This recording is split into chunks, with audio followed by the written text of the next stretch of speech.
The explosion shook every window in town. A military helicopter had crash-landed in the field behind Murphy's Auto Repair, smoke billowing from its damaged rotor. Emergency crews were 20 minutes out, but the old mechanic was already running toward the wreckage. What nobody expected was the way he moved, not like someone going to help, but like someone going home. Welcome to Silent Warrior Stories. Before we begin this powerful story of hidden wings and forgotten skies, tell me in the comments which city you're watching from today. And if you believe stories like this deserve to be told, hit that subscribe button and help us honor those who once soared above us all. Murphy's Auto Repair sat on the edge of Millfield like an afterthought, wedged between cornfields and the county road that most people used to get somewhere else.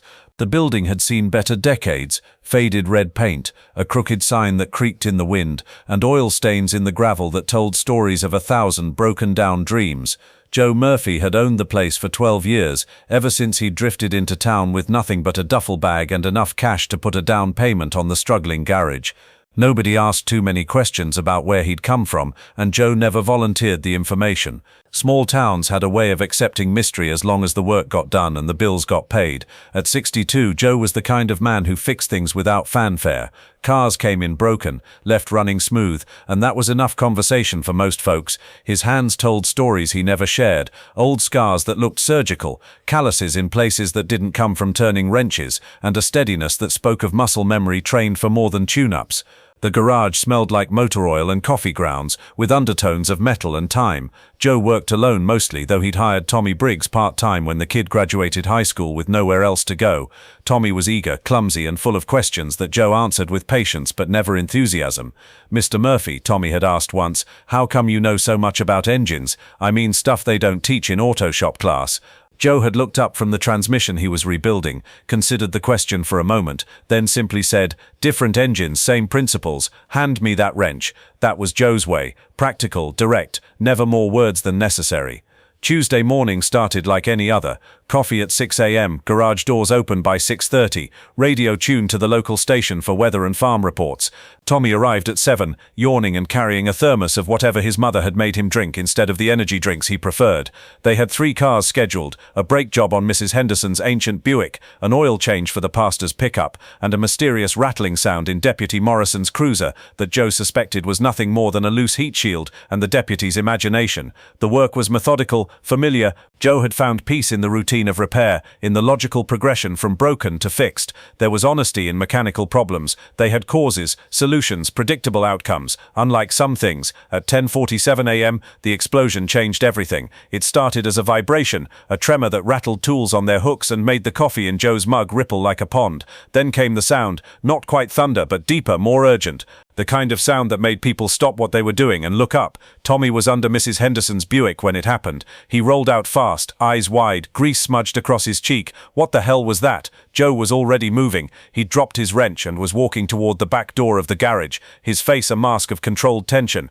Through the dirty windows they could see smoke rising from the field behind the building, thick black smoke that spoke of burning aviation fuel and damaged electronics. "Call 911, Joe said, his voice steady but urgent. "Tell them we have an aircraft down." Tommy fumbled for his phone, but Joe was already outside, moving across the gravel lot with purpose. What struck Tommy wasn't that Joe was running toward potential danger, it was how he ran. Not the awkward stumble of someone panicked, but the measured stride of someone who had done this before. The field behind Murphy's Auto Repair was 40 acres of soybeans that belonged to farmer Bill Hutchins. Now it held something else entirely. A UH-60 Black Hawk helicopter, nose down in the soft earth, main rotor twisted and smoking. The aircraft had carved a scar through the crop rows before coming to rest against a fence line, its olive drab paint scorched and peeling. Joe reached the crash site before anyone else in town had even processed what had happened. The helicopter was intact but damaged, its crew compartment filled with smoke. Through the cracked windscreen he could see movement, at least 2 people, possibly more. What happened next would be talked about in Millfield for years to come. Joe approached the aircraft with the confidence of someone who knew exactly what he was looking for. He checked the engine housing first, scanning for fuel leaks and electrical fires. His hands moved over control surfaces and access panels with familiar precision, reading the helicopter's condition condition like a mechanic reading a car, except this was knowledge that went far beyond anything taught in auto shop. The pilot's door was jammed. Joe positioned himself at the handle, braced his feet, and pulled with a technique that spoke of training rather than instinct. The door gave way with a screech of bent metal. Inside he found two crew members, a pilot and co-pilot, both conscious but shaken. The pilot, a young man maybe 25 with lieutenant's bars on his flight suit, was trying to work his radio with hands that trembled slightly from adrenaline. "Sir, you need to stay back," the pilot managed. "This aircraft contains sensitive equipment." "Son," Joe interrupted, his voice calm but authoritative. "Your fuel lines are intact, electrical systems are down, and you've got hydraulic fluid leaking near the tail rotor. You're not going anywhere until those issues are addressed." The pilot stared at him. It wasn't just that this civilian knew helicopter terminology, it was the way he said it, with the casual authority of someone who had assessed aircraft damage before. "Who are you?" the co-pilot asked. Joe was already moving toward the rear of the aircraft, checking systems with practiced efficiency. "Someone who's going to help you get out of this mess." By the time the fire department arrived, Joe had shut down all electrical systems, identified the sources of the smoke, and guided both crew members away from the aircraft to a safe distance. He'd also done something else, something that made the arriving emergency responders stop and stare. He'd begun what appeared to be a preliminary damage assessment, documenting issues with the kind of systematic approach used by military accident investigators. Fire Chief Peters, who had been responding to emergencies for 30 years, found Joe standing beside the helicopter with a small notebook, sketching what looked like a professional incident diagram. "Joe, what the hell are you doing?" Joe looked up from his notes. "Making sure we don't miss anything important when the Army investigators get here. Since when do you know about helicopter crashes?" For a moment, Joe's careful composure slipped. Something flickered across his face, memory perhaps, or recognition. Since a long time ago, the Army investigation team arrived from Fort Bragg 3 hours later. They came in 2 vehicles, a Humvee and a technical support truck loaded with diagnostic equipment. The team leader was a chief warrant officer named Martinez, a man in his 40s with the bearing of someone who had seen enough crashes to know what questions to ask. Martinez's first conversation was with the flight crew, standard protocol for any aviation incident. His second conversation was with the local authorities, establishing jurisdiction and coordinating with civilian responders. His third conversation, however, was unexpected. "You the civilian who did the initial assessment?" Martinez asked Joe, approaching where he stood beside the garage, watching the investigation unfold. "I am." Martinez held up Joe's hand-sketched diagram, which Chief Peters had passed along. "This is good work, detailed, accurate, follows proper documentation procedures. Where'd you learn to do incident assessment?" Joe's answer was careful, measured. "Here and there." Martinez studied him more closely. "Here and there doesn't teach you to identify hydraulic system failures or electrical fire protocols. You military. Was. What unit?" For a long moment, Joe didn't respond. In the distance, the investigation team was carefully examining the helicopter's damaged systems, their work methodical and professional. Joe watched them with the attention of someone who understood exactly what they were looking for. 160th, Joe said finally. Martinez went very still. The 160th Special Operations Aviation Regiment, the Night Stalkers. Elite helicopter pilots who flew the most dangerous missions in the most hostile environments. Men who operated in places that didn't exist on maps, carrying cargo that wasn't supposed to be there. "When?" Martinez asked. 84 to 06, 22 years. Martinez's entire demeanor changed. "Jesus Christ, you're Joe Murphy." It wasn't a question. Apparently, some names carried weight even in retirement. "Depends who's asking," Joe replied. Chief Warrant Officer Martinez, 3rd Battalion. "I've heard stories. Desert Storm, Somalia, Afghanistan. They still talk about some of your extractions in the schools." Joe's expression didn't change, but something in his posture suggested discomfort with the recognition. "That was a long time ago. Not so long that you forgot how to read a crash site." The conversation was interrupted by one of Martinez's team members, a young specialist who approached with obvious urgency. "Chief, we've got a problem. The flight data recorder is showing anomalies we can't interpret. Looks like some kind of electrical interference, but the patterns don't match anything in our diagnostic protocols." Martinez looked at the data printout the specialist handed him, then at Joe. "You willing to take a look?" Joe hesitated. For 12 years, he'd successfully avoided situations that pulled him back into his former life. He'd found peace in the simple, straightforward work of fixing civilian vehicles. But old habits died hard, and there were some calls to service that were difficult to ignore. "Sure," he said finally. What followed was a masterclass in aviation diagnostics. Joe examined the flight data with the systematic approach of someone who had spent decades troubleshooting complex systems under pressure. He identified interference patterns that suggested electromagnetic anomalies, traced electrical pathways that revealed a cascade failure in the navigation systems, and proposed solutions that demonstrated an understanding of helicopter mechanics that went far beyond standard training. The young specialist who had been struggling with the data watched in fascination as Joe worked through problems that had stymied the entire investigation team.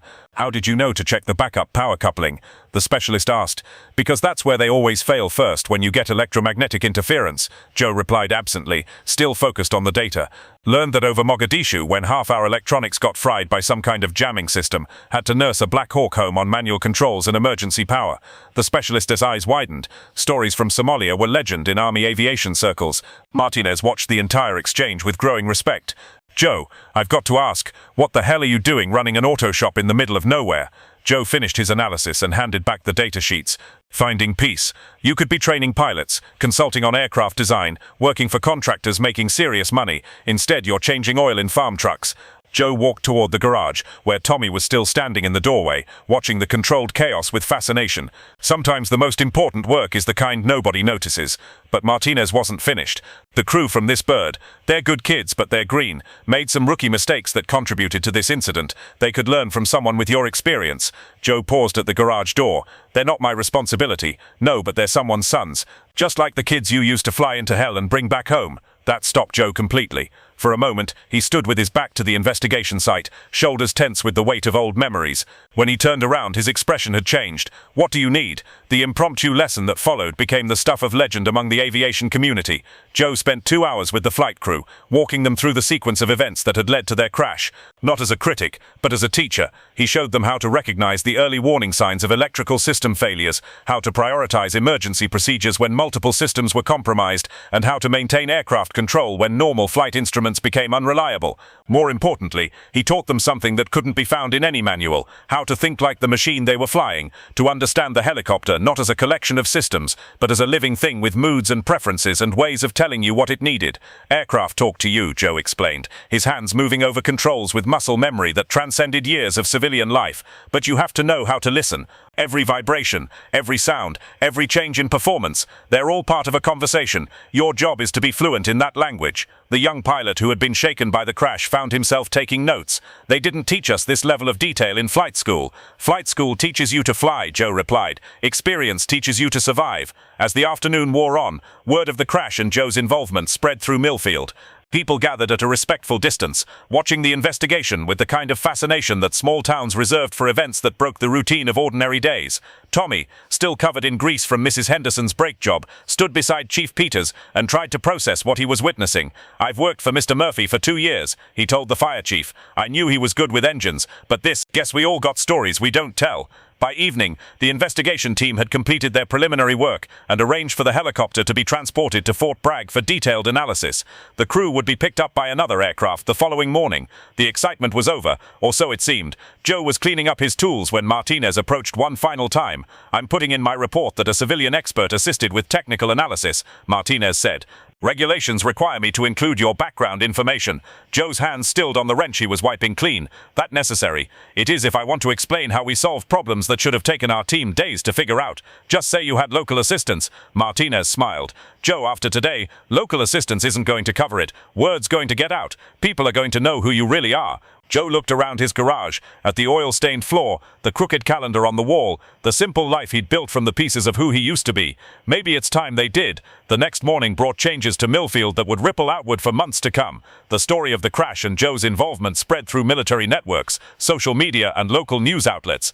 By noon, Joe's phone was ringing with calls from reporters, military historians, and old friends he hadn't spoken to in years. Tommy arrived for work to find his boss sitting in the office, staring at a stack of messages. "You okay, Mr. Murphy?" Joe looked up, and for the first time since Tommy had known him, the older man smiled, really smiled, not just the polite expression he wore for customers. "I'm fine, kid, just remembering who I used to be. Does this mean you're going back?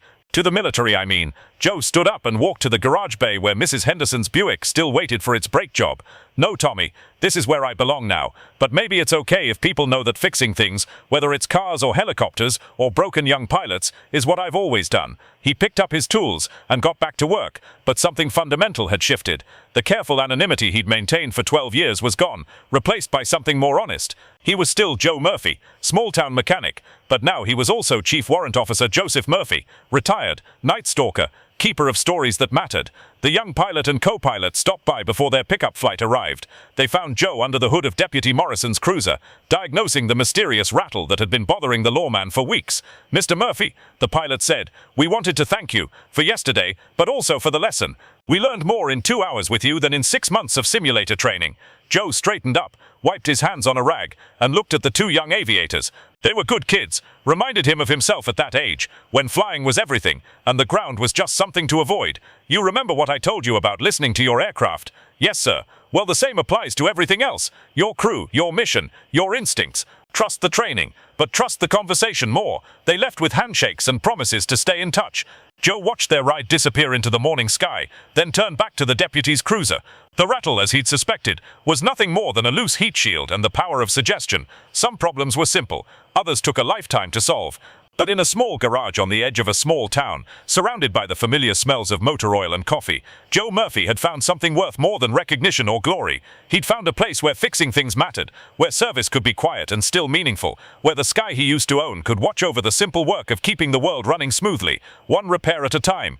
Tommy, who had been unusually quiet all morning, finally spoke up.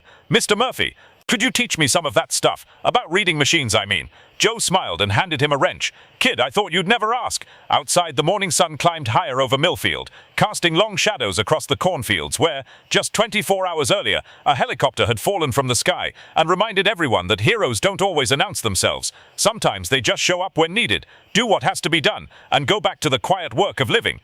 But now they knew, and somehow that made all the difference.